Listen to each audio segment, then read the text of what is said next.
here you're learning how to be free. Something that still didn't change in me. When I see police, I immediately, like inside, I'm like scared. For Europeans, police is someone who will protect you.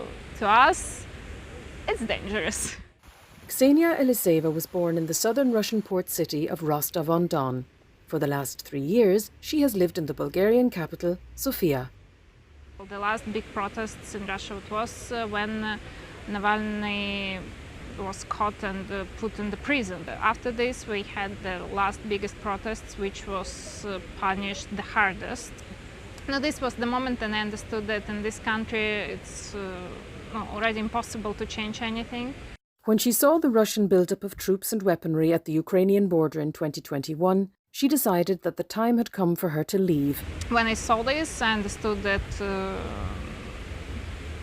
he totally got crazy, even more. Like before, we thought that he's just a tyrant, and at this moment, we understood that he also got crazy. And crazy tyrant is the worst combination. So I packed and I moved to Poland.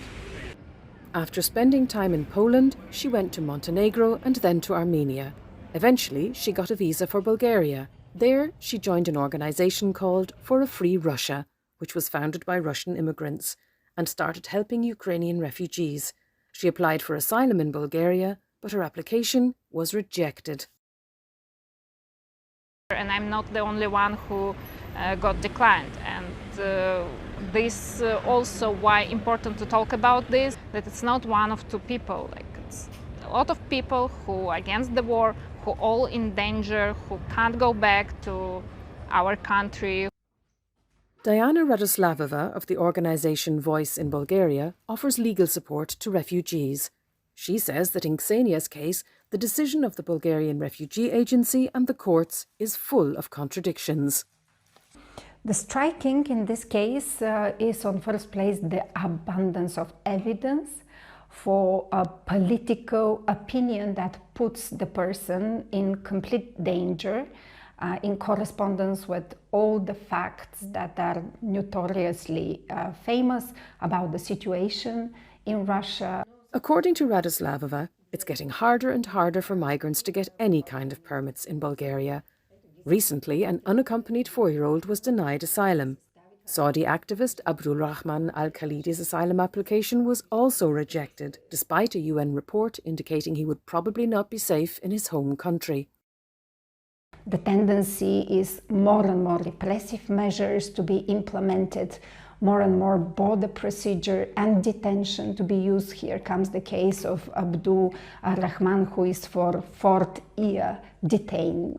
DW asked the Bulgarian Refugee Agency for an interview on Ksenia's case and received a written reply stating, "All the facts and circumstances on which the asylum seeker has based her refugee claim have been discussed and analysed in detail." I want to stay because I want to be alive. I don't want to be in prison. Actually, for these 3 years, I started enjoying the freedom, the free speech, that I can say what I think. Despite these hurdles and setbacks, Ksenia refuses to give up. She recently submitted a new application for political asylum in Bulgaria.